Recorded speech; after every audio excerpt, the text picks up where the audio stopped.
Welcome to Healthy Aging with Gina, the show for those of us who have been younger for longer. So we start the show, as you know, with 10 minutes of ageless grace brain health exercises. Got 3 exercises for us to do today. One of them is going to work on the brain, which is our shapes, lines, the triangles and the circles. We're going to work on our legs with some kind of little dance movements, and we're going to do some nice balancing and some stretching at the end. So I look forward to having you get ready. I hope that you are out of that chair. You've got a nice firm chair to sit in. You've got your socks and shoes off. And if you're ready, I'd say let's just roll it so that we can get going. All right, first, nice and easy, just a straight line with the finger in the air, one hand. Now we do different things on different sides of the body. So over here, we're now going to do a triangle, or something that looks like a triangle, or something that may look nothing like a triangle, but you're trying to think 3 points, 1, 2, 3. It can end up like a circular triangle, it can end up whatever it is. It's really weird, but that's okay. If I can't do it, it's reassuring. You need to be reassured. If I can't do it, I don't expect you to do it. I expect you to try and do it. That's what counts. Okay, now look what happens immediately when you go to the other side. This finger's just going up and down. Up and down, nice and easy. This is the dominant side of my body, so I can do a triangle in the air quite easily. No fun when it's easy, huh? I can do that, I can do that. And we do different things, right, left body. Okay, so let's do the foot now on the floor. Round we go. So we're doing a circle over here. This hand is now going to be on here and it's going to do a triangle. So the elbow is doing, think of 3 points. 1, 2, you see the foot immediately wants to start doing a triangle with it. Circle. 1, 2, 3.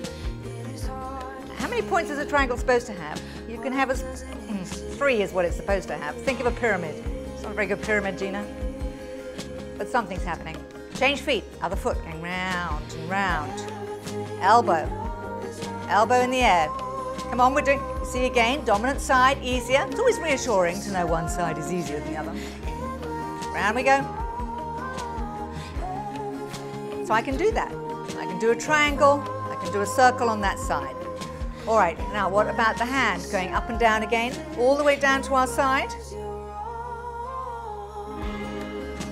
How about taking the finger out in front of us and just doing a little circle, just a little one. And then again, you see when the movement size changes, the brain's also got to try and compute that. So it's going to be a small circle and a big line. Small circle, big line, small circle, big line. Sometimes it just helps to keep saying it to yourself. Small circle, big line, small circle, big line, small circle, big line. Very good. Try it now. So the other hand is going big circle. No, that's a line, Gina. That's the line on that side. This is the little circle on this side. Again, always watch how your dominant side can cope. Whew. Forget about, you see, you're working so hard with the brain, your body's forgetting that it's trying to do things at the same time. That's why this is a good brain health exercise for you. Is that right? I'm trying to do, yeah, circles over here. Okay, now what about a nice triangle with your foot? Triangle on that side I can do, triangle I can do. Now what about a small line here? Small line with the triangle. Small line with the triangle. How about really messing it up and taking the hand out here and see if we can do a circle at the same time. Now we're telling the body to do 3 things at once. I'm definitely not coping with this. All right, so the other foot's got to do a triangle. This one's going to do, what? There's a line, hand. You see? At least you can breathe when it's all finished. Now we're going to get these legs going, just in case you didn't get the legs going enough in that one. And we're going to kick them out. Hip. Keep working these hips and these knees, just whatever's comfortable for you. Get the elbows going as well. It's a little bit of a private dance party. Thankfully, it's not going to be too long, this one. Then we're going to work on some balance and some stretching to finish up today. March these feet. Tap the heel out to the side. Heel, heel, toe, heel, toe, heel. Sweep your hand at the same time. More body parts that move, the more the heart rate has to move. Let's change sides.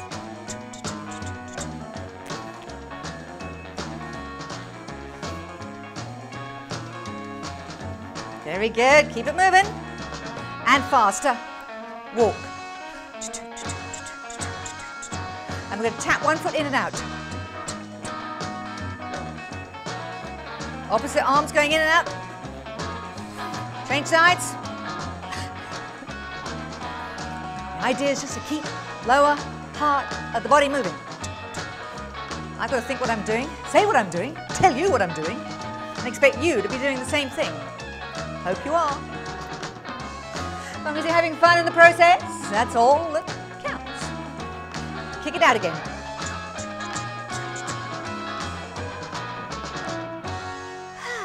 Ooh, told you that one was a little short. Catch our breath. Next one's going to work on our balance points and then some stretching. So we're coming up on these toes to begin with. Seems to be a lot of feet today. And we're coming down slowly so the heels are pressing into the floor. Bring them up, come up onto the toes, push the heels down. Now, one of the biggest concerns for people as they get older is balance and a fear of falling. So being able to keep flexibility in your toes and this bending of the toes and the feet is so important. Why? Because there's a key balance point in that pad of your foot. You have to connect to the ground. It's one of the reasons I love doing this exercise, barefoot.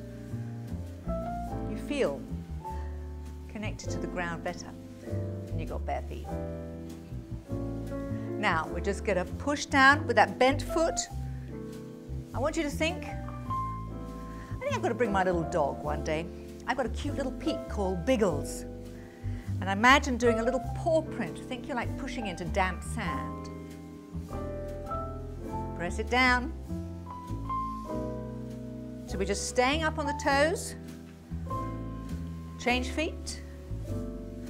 One of the things I have seen from working in frail care centres and in retirement homes, that people's feet get very rigid, very tight, because they don't do things like this. So it's one of these things that you can even do when you're at home watching the television and just be practicing, bringing your feet up and down. Keeping flexibility in these ankles as well is so important. So we're going to take the feet out a little bit further and just bring these toes up towards you. So pull them up. Just imagine you've got a piece of string around your toes and you're just pulling them up. Ooh. Again, we do not move our ankles like this. So just imagine. Imagination's so powerful. Again, it's exercise for the brain if we're imagining, if we're thinking. All right, we're going to take these feet out. So it's a little twist now of this ankle going in and out. Nice.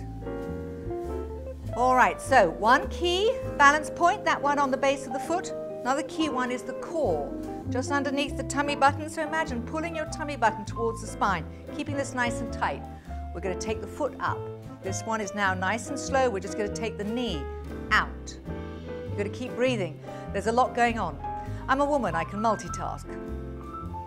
Guys can do this too, honestly.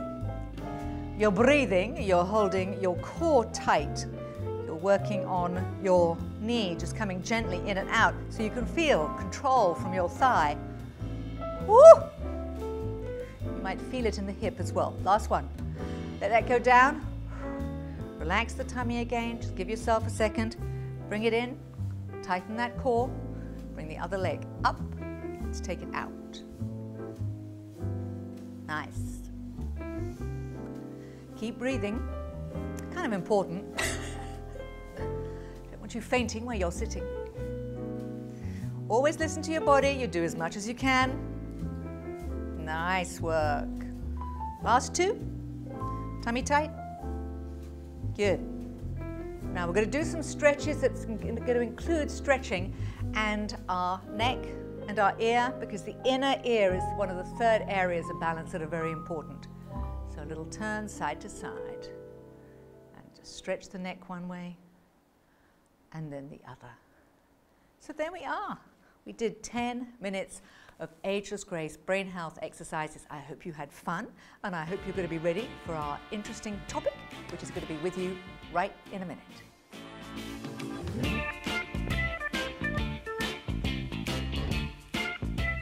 Welcome back to Healthy Aging with Gina. I hope you enjoyed those exercises. Like me, I hope that you feel that your brain has had some stretching, has had some manipulation, that the joints have had some loosening up, and that you have got to work and focus on your balance points as well. So that was fun. Now, today's subject is a fairly meaty one, and it's going to lead into a series of conversations over the next few weeks, which is to do with finances and money, and particularly for the seniors. So this can be for your parents, and it can be relevant for your grandparents, because there is a huge amount of fraud and abuse that happens. And what is important is that, you know, for the viewer, you might be at a stage thinking, oh, that's way down the line, I don't need to worry about that. But I mean, even for me at 63, I want to know that the money and my assets that I have are going to pass to my children. I don't want to mess things up as I get older to find out that some scam artist has come and, you know, taken away what should be my children's inheritance. And I would like to say to you that if that is important to you, that you make provision to put things in place so that your family can help support you in taking care of your finances for the future. Because there is absolutely no doubt there are the three big things that happen with fraud, and it can happen on the phone so easily. So, you know, the phone is one. A senior who is at home might well be on their own. They might well be lonely. So if somebody rings, guess what? It's an opportunity to chat to somebody. An awful lot of the scam agents have been very, very well trained on how to kind of make someone feel good and, you know, how are you, and just kind of chatting about life. So suddenly you've got this voice at the end of the phone and it makes you feel good. And maybe they've told you that you have won a prize, but that you need to pay a small handling charge to get that prize. Or maybe you've won one of the lower level prizes, which still has a handling or a shipping fee to it, but you're in the running for a big prize of X. As I'm in South Africa, I'm going to say Rand. But I have two personal experiences from my mother and from my mother-in-law that were both scammed by people, and they were both educated, sensible women. And it was a real surprise to me and to my in-laws' family that they were taken advantage of. So in my mother's case, it wasn't so much on the phone. In her case, it was just going to walk her dog down at the local park, and there was a car guard. And Jeffrey would just, you know, get chatting to her, and she'd give him a little tip. Now, a reasonable tip for a car guard is absolutely acceptable. But bit by bit, he started asking, oh, you know, I need 100 Rand to get here, or I haven't got any food this week. The reality is that as people get older, she was now mid-70s when this happened, the relationship with money changes, and the awareness changes of the value of money. And I had no idea how long this had been going on until one day she came over for tea, and she took a phone call on her cell and went out into the garden and was talking. And I could see her get quite agitated. And she was saying, no, Jeffrey, I really haven't got any more money to give you. And I said, okay, what's going on here? So anyway, further investigation led to finding out that over a course of 9 months, he had had 90,000 Rand off her because an uncle had died in George and there was money for the funeral, that this had happened and it was money here.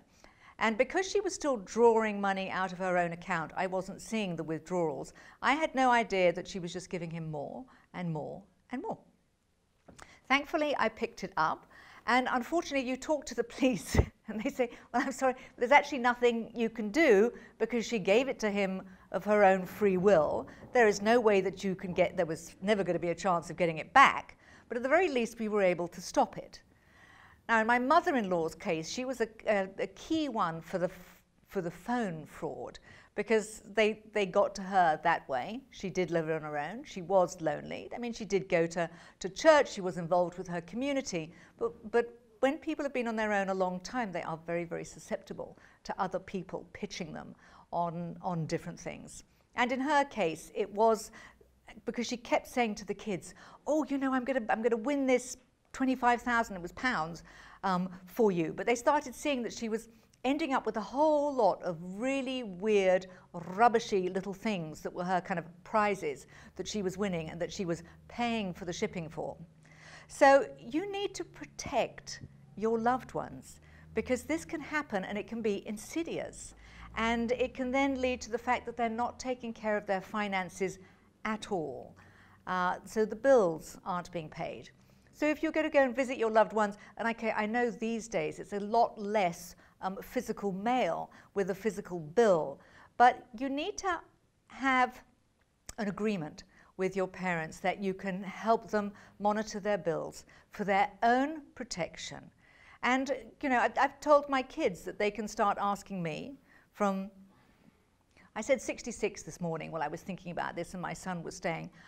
Feel free that, you know, we're going to get onto my bank account together and you can just see your mother hasn't been going crazy. Because sometimes they suddenly see large, expensive purchases for no apparent reason. Or, you know, sometimes what happens is people start complaining that they don't have money. Going out with the family and mum normally buys the Sunday lunch. Oh, you know, I've got no money in the account. Oh, I don't know why, you know, why that should be. If ever that happens, it is an alarm bell. So you really just need to step forward, and it needs to be gentle. You can't just kind of bully in and say to your parents, oh, we're going to take over your finances now. It needs to be something that you do in partnership, because most parents that I know want whatever they have to be able to go to their children. If they really stop to realize and say, hey, you're giving money that you would want to come to us away to some scamster who is just trying to take advantage of you. Makes me really angry. You know, for me, one of the areas that I find most objectionable is abuse of the elderly. That people think it's acceptable that they can, you know, swindle money off them. So it can come from the phone and it can come from the mail, though as I said, I think that probably happens certainly a little less in South Africa. But there's still a lot of mail fraud in the UK and in the States, because people get offers of promotions and lotteries, and it's always you have to pay a little something to get something. So it is nice that there are places and websites that can give you the kind of right warnings, the right steps to follow to protect your own finances. And sadly, the reality is you also have to be wary of people who come to the door, particularly people who might come purporting to come from one of the major services, so say like the electricity board or the gas board, and oh, there's a leak in the area, or we're testing electricity and there's been a fault on this block, and they might be dressed, they might even have a board, some fake little ID, and say we're just coming in and just checking. If I could just check the lights, and if you could just go to the main board. And I knew a retired lady of 80 to whom this happened. And so this guy came in, he had her in different rooms, he was going around the house, he took all her jewelry. And she didn't even find out until, you know, that evening when she went to bed. And you just think, it's disgusting that people will do that. And unfortunately they will. And I understand that, you know, particularly over this last year, when there has been an awful lot of hardship for many people, it is no excuse to go and take advantage of those who are not able to take care of themselves. So those different areas of just preparing your parents, your elderly relatives, that people might ring them and be making them special offers, that people might be mailing them, and things can happen like that. And of course, there's the infamous, wonderful email and the internet. So my mother got onto someone's mailing list and started subscribing for yet some other stock that she had to kind of get and pay for on her credit card. So sure enough, that slipped through the net. The Jeffrey and the cash was one issue. I hadn't picked up on the credit card, and that was another, something quite big, like £4,000.